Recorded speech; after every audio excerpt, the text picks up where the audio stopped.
ദൈവത്തിനു മഹത്വം. യേശുക്രിസ്തുവിന്റെ മടങ്ങിവരവും. പ്രവചന പഠനം 271 ഭാഗത്തേക്ക് ഏവരെയും പ്രാർത്ഥനയോടെ ക്ഷണിച്ചുകൊള്ളുന്നു.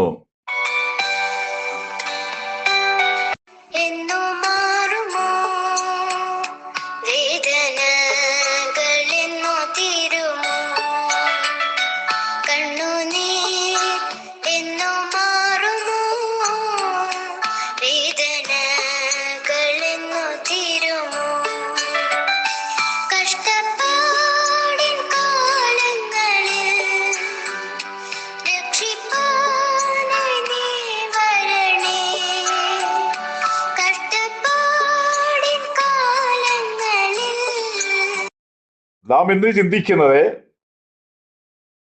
ഇസ്രായേലിനെ ദൈവം ഭരിച്ചുകൊണ്ടിരിക്കുന്ന കാലം. എങ്ങനെയാണ് ഭരിച്ചുകൊണ്ടിരിക്കുന്നത് പറഞ്ഞാൽ, ദൈവവചനത്തിലൂടെ അവരെ ദൈവദാസന്മാർ മുൻപോട്ട് നയിച്ചുകൊണ്ടിരുന്നു. പക്ഷെ അവർക്ക് ആ ഭരണത്തോട് വലിയ താല്പര്യമില്ലാതായി. അവർക്ക് മറ്റുള്ളതായ രാജ്യത്തെ ജാതികളായിരിക്കുന്ന ആളുകളെ ഭരിക്കുന്നത് പോലെ ഞങ്ങൾക്കൊരു നേതാവ് വേണം. ദൈവം തമ്പൊരു കാര്യം തീരുമാനിച്ചു. ന്യായാധിപന്മാരെ അവരെ ഭരിക്കത്തക്കവണ്ണം ഏൽപ്പിച്ചു കൊടുത്തു. ഒത്നിയേൽ മുതൽ ശൗമേൽ വരെ 15 ന്യായാധിപന്മാർ ഇസ്രായേലിനെ ഭരിച്ചു. അത് 450 വർഷം ഭരിച്ചു. പക്ഷെ ഇതിനകത്തെ നല്ലൊരു ഭൂരിഭാഗം ന്യായാധിപന്മാരും അവരപ്പുറത്തെ അടുത്തുള്ളതായ ജാതീയ ആരാധന ഇസ്രായേലിലേക്ക് കൊണ്ടുവരാൻ തുടങ്ങി. അതിന്റെ ഫലമായിട്ട് ദൈവം തമ്പുരാൻ ശിക്ഷിച്ച് ഏത് ജാതീയ ദൈവത്തെ ഇവിടെ കൊണ്ടുവന്നോ ആ ജാതീയ ദൈവങ്ങളുടെ രാജാക്കന്മാരെ ഇസ്രായേലിനെ കീഴ്പ്പെടുത്തുകയും അടിമകളാക്കി നീണ്ട നാള് മുന്നോട്ട് പോയി. അങ്ങനെ ഇരിക്കുമ്പോൾ ആത്മീയരായിരിക്കുന്ന ന്യായാധിപന്മാർ വരുന്നു, അവരെ യുദ്ധം ചെയ്യുന്നു, ഇസ്രായേലിന് സമാധാനം ഉണ്ടാകുന്നു. എന്നാൽ അടുത്തു വരുന്നയാള് പഴയ ന്യായാധിപന്മാരുടെ സ്വഭാവമായി. അങ്ങനെ ഇസ്രായേലിൽ നല്ലൊരു ഭാഗം നീണ്ട വർഷം ന്യായാധിപന്മാരുടെ കാലക്കണക്കനുസരിച്ച് ഓരോ രാജ്യത്തിനും അടിമകളായി അവരുടെ ദൈവത്തെ സേവിക്കേണ്ടതായിട്ട് വന്നു. അവസാനമായി വന്ന ന്യായാധിപൻ ഒരു നല്ല ഭക്തനായിരുന്നു. ഹന്നയുടെ പ്രാർത്ഥനയാൽ ദൈവം തമ്പുരാൻ ഒരു പ്രവാചകനായും ഒരു ന്യായാധിപനായും വളരെ വളരെ പ്രവർത്തിച്ചു. ശൗമേൽ വൃദ്ധനായി. കാരണം അടുത്ത പിൻഗാമിയെ അന്വേഷിച്ചപ്പോഴേ ശൗമേലിന്റെ ഒരുത്തനെങ്കിലും നന്നാകണ്ടേ. ശൗമേലിന്റെ മക്കളെല്ലാവരും ദൈവ വഴി വിട്ട് ജീവിക്കുന്നവരെ തീർന്നു. 1 ശമൂവേൽ 8:4 നീ വൃദ്ധനായിരിക്കുന്നു, നിന്റെ പുത്രന്മാർ നിന്റെ വഴിയിൽ നടക്കുന്നില്ല. ഇത് ജനത്തെ വലിയ കുറ്റം പറഞ്ഞിട്ട് കാര്യമില്ല. ജനം ആഗ്രഹിക്കുന്നത് ഈ ശൗമേൽ വളരെ പരമഭക്തനായി ഇസ്രായേലിനെ സത്യത്തോടും നീതിയോടും കൂടെ ഭരിച്ചതായ ഈ ശൗമേലിന്റെ മക്കൾ ദൈവവഴി വിട്ടുപോയപ്പോൾ ജനത്തിനാകെ സംശയമായി. ഈ കാര്യത്തിൽ ജനത്തെ കുറ്റം പറഞ്ഞിട്ടേ കാര്യമില്ല. ജനങ്ങളുടെ ആത്മീയ വളർച്ചയ്ക്കും പരാജയത്തിനും ഏറ്റവും പ്രധാനമായ കാര്യം അവരുടെ നടത്തിപ്പുകാരെ നോക്കും, നടത്തിപ്പുകാരുടെ തലമുറയെ നോക്കും. അല്ലാതെ ദൈവം തമ്പുരാൻ നേരിട്ട് വന്ന് ഓരോരുത്തരെ അങ്ങ് അനുഗ്രഹിച്ച് അങ്ങ് വളർത്തുമെന്ന് വിചാരിക്കണ്ട. ഇവരൊക്കെ മനുഷ്യരല്ലേ. ഇവർ നേതൃത്വത്തെ നോക്കുന്നു. ഇതാ മക്കൾ ദൈവ വഴി വിട്ടുപോയി. അവരെല്ലാം കൂടെ അടുത്തു വന്നു. മറ്റുള്ളതായ ജാതീയ രാജാക്കന്മാരെ ഭരിക്കുവാൻ രാജാവുള്ളതുപോലെ നീ ഞങ്ങൾക്കൊരു രാജാവിനെ തെരഞ്ഞെടുത്ത് തരണം. അവർക്കൊരു ജാതീയ രാജാക്കന്മാരെ പോലെ ഭരിക്കാൻ വേണ്ടി ഇഷ്ടപ്പെട്ടപ്പോൾ ശൗമേൽ അവരോട് ചില കാര്യങ്ങൾ പറഞ്ഞു.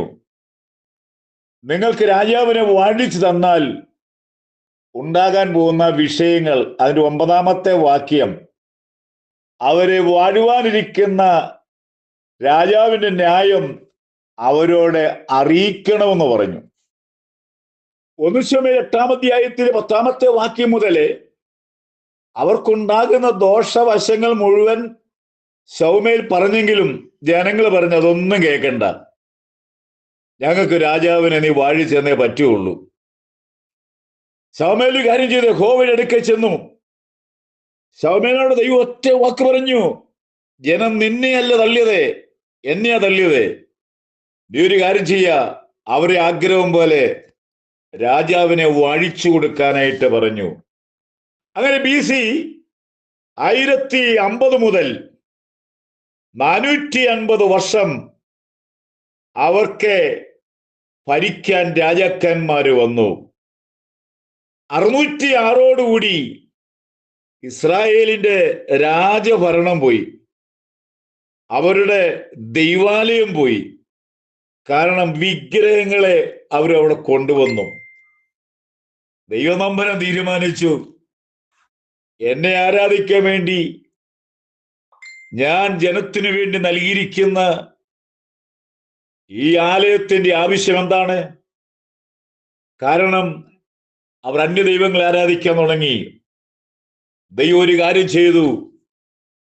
BC 606 ലോകത്തിൽ ഏറ്റവും വലിയ ശക്തമായ സാമ്രാട്ടായിരിക്കുന്ന ബാബിലോണ്യ സാമ്രാജ്യത്തിനെയൊക്കെ ഏൽപ്പിച്ചു കൊടുത്തു. നെബൂഖദ്നേസറിന്റെ കയ്യിൽ ഏൽപ്പിച്ചു കൊടുത്തു. നോക്കിക്കോണം, അവൻ അവിടെ കടന്നു വന്ന് ചെറുപ്പക്കാരെയും ഒക്കെ പിടിച്ചുകൊണ്ടുപോയി. ശൗമേൽ പ്രവാചകൻ പറഞ്ഞതുപോലെ ഓരോരുത്തർക്കുള്ളതായി ജോലി കാര്യങ്ങൾ കൊടുത്തു. ആ കൂട്ടത്തിൽ നല്ല പ്രവാചക കുഞ്ഞുങ്ങൾ ഉണ്ടായിരുന്നു. അവരെയും കൂടെ പിടിച്ചുകൊണ്ടുപോകാനുള്ള കാരണം എന്ത്? ഇവർ ദൈവത്തെ വിട്ടു. ദൈവത്തെ ഉപേക്ഷിച്ചപ്പോൾ ദൈവം ഇവരെ ഉപേക്ഷിച്ചു. എനിക്കിന്ന് എന്നെ കേൾക്കുന്നൊരു കാര്യം പറയാനുണ്ട്. നമ്മള് മാനസാന്തരപ്പെട്ടു, സ്നാനപ്പെട്ടു, ആരാധനയിലൊക്കെ പോകുന്നു, നല്ല കാര്യം. നമ്മുടെ ലക്ഷ്യം എന്തായിരിക്കണം? ഇവിടെ കൊണ്ട് അവസാനിക്കുന്ന മാർഗമല്ല, മരണം കൊണ്ട് ഇവിടെ തീരുന്നതല്ല, ഒരു നിത്യത ഉണ്ടെന്ന് മനസ്സിലാക്കണം. അതും പ്രകാരം ജീവിച്ചില്ലെങ്കിൽ, നാം ലോകപ്രകാരം ജീവിക്കുകയാണെങ്കിൽ ദൈവം കൈവിട്ട് കളയും. അത് വളരെ സൂക്ഷ്മതയോടെ ഈ നാളുകളിൽ ദൈവജനങ്ങളെ ലോകപ്രകാരം ജീവിക്കാതെ ദൈവത്തിന്റെ വചനത്തിന്റെ അടിസ്ഥാനത്തിൽ പ്രകാരം ജീവിക്കണമെന്നതാകുവാൻ എനിക്ക് പറയാനുള്ളത്. അല്ലെങ്കിൽ ദൈവം കൈവിടും. ദൈവം കൈവിട്ട പിന്നെ ഒന്നിനും കൊള്ളിയേല. BC 606 ശേഷം അവർക്കൊരു ദൈവാലയം ശരിയാമണ്ണ് ലഭിച്ചില്ല. കാരണം എന്താന്ന് ചോദിച്ചു കഴിഞ്ഞാൽ ദൈവ വഴി വിട്ടുപോയത് കൊണ്ടാണ്. അതുകൊണ്ട് എന്നെ കേൾക്കുന്ന പ്രിയപ്പെട്ടവരെ, നമുക്ക് ലക്ഷ്യമുണ്ടായിരിക്കണം. നമുക്കൊരു സ്വർഗമുണ്ട്, നമുക്കൊരു നിത്യതയുണ്ട്. നാം അവിടെ ചെന്നില്ലെങ്കിൽ ഭീമമായ നഷ്ടം. പിന്നെ നമുക്കൊരു അവസരം ഒരിക്കലും ഉണ്ടായേലെന്ന് ഓർപ്പിച്ചുകൊണ്ട് എന്റെ ക്ലാസ്സിന് സമാപനം കുറിക്കുന്നു. ദൈവം നമ്മളെ അനുഗ്രഹിക്കട്ടെ.